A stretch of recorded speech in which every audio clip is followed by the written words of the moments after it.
नमस्कार साथियों, स्वागत है आप सभी का अविनाश इंस्टीट्यूट के ऑफिशियल यूट्यूब चैनल पर। मैं जयंत शर्मा लेकर आया हूँ आज 23 नवंबर वर्ग 3 के फर्स्ट शिफ्ट का एनालिसिस। जैसे कि आप सभी को पता है कि आज से इंग्लिश जो सब्जेक्ट है वो यहाँ से आज ऐड हुआ है ना। और इंग्लिश और संस्कृत शायद दोनों चल रहे हैं, तो जानेंगे स्टूडेंट से इंग्लिश में किस तरीके का पेपर आ रहा है, एक्सपेक्टेड आ रहा है या अनएक्सपेक्टेड आ रहा है, सब कुछ। नमस्कार साथियों, मिलते हैं हमारे स्टूडेंट से। क्या नाम है आपका? सुनील पाटीदार। सुनील जी, कहाँ से हैं आप? मैं बड़वा खरगोन। बड़वा से। ओवरऑल एग्ज़ाम की बात करें तो एग्ज़ाम कैसा रहा? आज मैंने सुना है इंग्लिश भी आज से चालू हो गई है एग्ज़ाम में। जी सर। तो आपका ऑप्शनल इंग्लिश था। ओवरऑल मार्क्स की बात करें तो ओवरऑल कितने मार्क्स रहे आप? मेरे 102 नंबर। क्या बात है, पहली बात तो बहुत बहुत सारा कॉन्ग्रेचुलेशन आपको। अच्छा, दूसरी बात यदि मैं बात करूँ ओवरऑल एग्ज़ाम की, तो आपका एग्ज़ाम कैसा गया?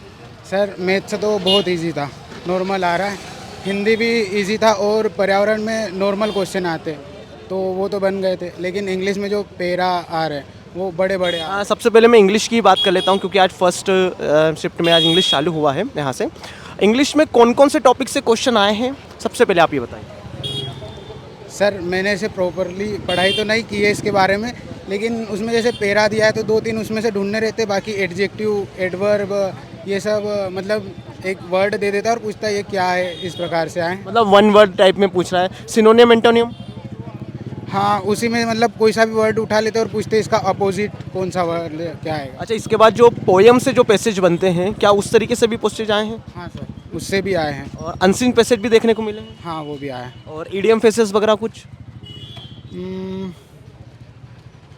हाँ मतलब एक था शायद। एक था। और इसके अलावा और बचे हुए क्वेश्चन कहाँ से पूछे गए हैं?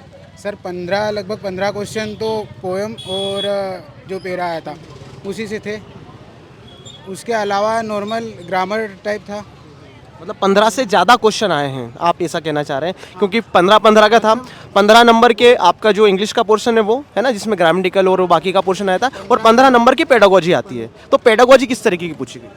पेडागोजी मैंने पढ़ी नहीं है तो मैं उसका लेवल नहीं बता सकता, लेकिन जो आप चैनल पे बताया था जीन पियाजे और इन्हीं से सब सिद्धांत के भी पूछे थे इंग्लिश में भी। अच्छा, और जैसे कि सीडीपी वगैरह कैसी आई आज? सर टफ था, मतलब मेरा पढ़ा हुआ नहीं था तो मेरे को थोड़ा कन्फ्यूजन हो रहा था दो ऑप्शन में और क्या, पर नॉर्मली सबसे इजी क्या लगा आज? मैथ्स, हिंदी। और इसके अलावा जैसे कि पर्यावरण में जैसे कि अभी तक देखा जा रहा है कि आउट ऑफ द बॉक्स चीज़ें आ रही हैं, कुछ ना कुछ जो साइंस एंड टेक से क्वेश्चन आ रहे हैं, और इसके अलावा नदियों से क्वेश्चन पूछा है, डैम से क्वेश्चन पूछ रहा है। तो आज के सेशन में भी सेम स्थिति रही? नदी डैम से कोई क्वेश्चन नहीं आया, लेकिन ऐसा आया था कि भाई मृदा प्रदूषण का कारण क्या है। अब उसमें उसने अम्ल वर्षा दे दिया, परमाणु विस्फोट भी दे दिया, तो कन्फ्यूज हो रहे थे। बाकी क्वेश्चन मेरा मतलब पीएससी में मैं पढ़ा हुआ हूँ तो मेरे को सब नॉर्मल ही लगे। अब इसमें तैयारी में कितना क्या पढ़ते उस हिसाब से। आपने कितने समय तैयारी करी थी?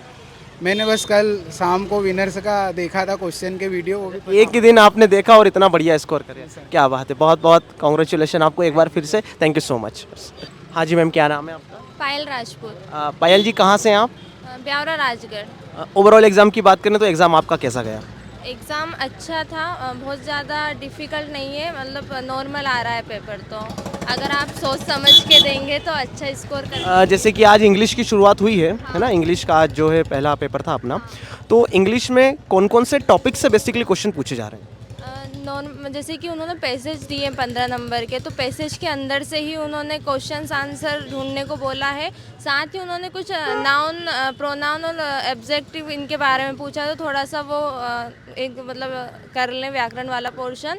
उसके बाद जो आप मतलब ये जो पूछा गया है एडजेक्टिव वगैरह, या जो ये पैसेज के अंदर से ही पूछा गया है, मतलब ये अलग से ऐसा कुछ भी नहीं पूछा गया है ना? इसका सिनोनिम कौन सा होगा, या इसका एंटोनिम कौन सा होगा, या इसमें एडजेक्टिव कौन सा होगा, ये वाली चीज़ें। मतलब कहने का मतलब ये है कि उसने अलग की जगह उसने पैसेज के अंदर ही ये सब चीज़ें इंक्लूड कर दी हैं, है ना? बहुत बढ़िया। और इसके अलावा हिंदी में भी सेम ऐसा ही करा उन्होंने, गद्यांश पद्यांश में भी। सबसे पहले इंग्लिश की बात कर लेते हैं, क्योंकि आज स्टूडेंट बहुत व्याकुल हैं इंग्लिश को जानने के लिए कि किस तरीके की चीज़ें आ रही हैं। इंग्लिश के बारे में आप थोड़ा डिटेल में और बताइए।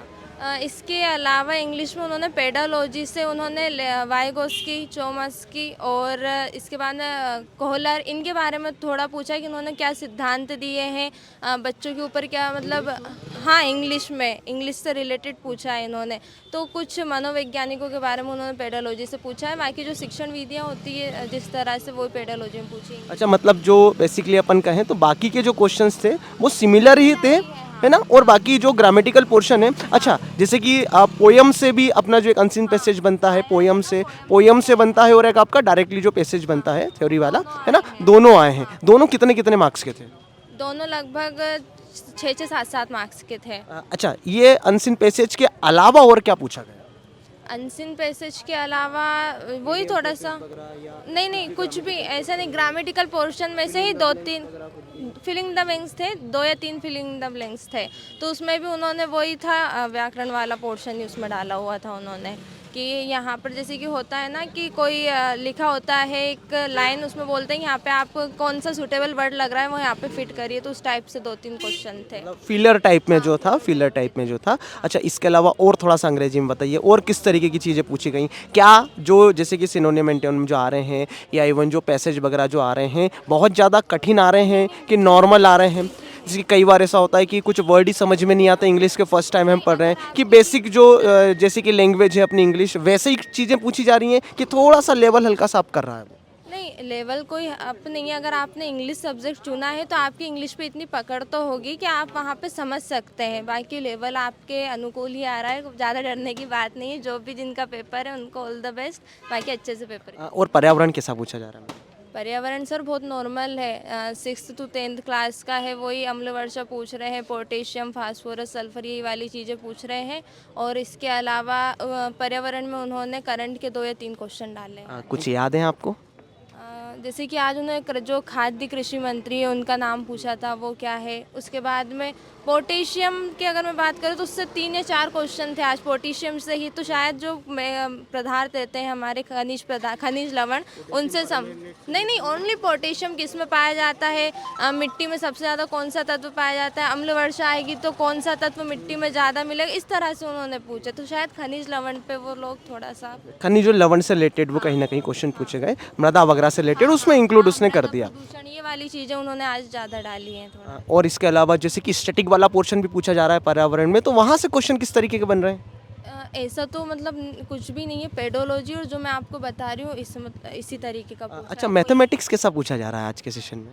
मैथमेटिक्स में वही सरलीकरण पूछ रहे हैं, थोड़ा सा सीरीज टाइप पूछ रहे हैं, और 2-3 क्वेश्चन आपके ट्रिग्नोमेट्री से थे। ट्रिग्नोमेट्री से? हाँ, एंगल वाले क्वेश्चन। मतलब आप बहुत बड़ी बात बोल रहे हैं कि नहीं, ट्रिग्नोमेट्री से नहीं होगा, एंगल वाले क्वेश्चन होंगे, तो वो हो सकता है ज्योमेट्री से हो, वो ट्रिग्नोमेट्री नहीं, क्योंकि हमारे व्यूअर घबरा जाएंगे एकदम से कि सर ट्रिग्नोमेट्री नया टॉपिक कहाँ से आया। हाँ, बहुत बढ़िया, बिल्कुल, है ना। अच्छा, इसके अलावा और कहाँ से क्वेश्चन आ रहे हैं? सीरीज मैथ में, और सीरीज में ज़्यादा कुछ नहीं, वही उसमें भी पेडोलॉजी के हिसाब से बच्चों को पढ़ाने का तरीका, तो उन्होंने थोड़ा सा तार्किक कर दिया उधर। अब बाकी क्वेश्चंस बहुत हाई नहीं है मैथ के, आप कर सकते हैं, मतलब एवरेज भी है तो आप कर सकते हैं मैथ, ऐसा है। अच्छा, इसके अलावा जैसे कि कहीं कठिनाई का स्तर देखने को मिला? पांचों अपने सब्जेक्ट है अपने, है ना, आपका मैथ्स हो गया, इंग्लिश हो गया, इसके बाद में हिंदी हो गया आपका, इसके बाद में आपका पर्यावरण हो गया, बाल विकास हो गया, इन पांचों सब्जेक्ट में कठिनाई का स्तर कहाँ आपको देखने को मिला? जैसे कि सपोज आपने प्रीवियस ईयर का जो एनालिसिस देखा होगा, उसके बेसिस पे आपको समझ में आएगा कि इस तरीके का पेपर आ रहा है, लेकिन अनएक्सपेक्टेड चीज़ें किस सब्जेक्ट में आई? जैसे कि अगर मैं बात करूँ थोड़ा सा मनोविज्ञान की, तो थोड़ा सा वहाँ उन्होंने जैसे कि जो शिक्षण विधियाँ रहती हैं, मैं पेडालॉजी की बात करूँ तो वो क्वेश्चंस पूछ अच्छे रहे, लेकिन ना वो कुछ घुमा घुमा के पूछ रहे कि आप उसमें उलझ सकते हो। वो आपको क्वेश्चंस मतलब जो आंसर देंगे वो सेम ही ऐसे देंगे, और अधिकतर उन्होंने ऑप्शन में 2 रखे हैं, फिर नीचे उनके बारे में 4 दिए, या तो 1 या 2 या दोनों नहीं, या दोनों में से एक, इस तरह की वो पूछ रहे हैं थोड़ा सा साइकोलॉजी में, तो थोड़ा वहाँ ध्यान दें कि आपको किस तरह से अटेम्प्ट करना है। अच्छा, इसके अलावा स्टूडेंट को क्या सलाह देना चाहेंगे आप? स्टूडेंट को पढ़िए आप, अगर पढ़ाई कर रहे हैं तो, बाकी डरने की कोई बात नहीं है, सब हो जाएगा अगर आपने अच्छे से किया है तो। Okay ma'am, thank you so much ma'am.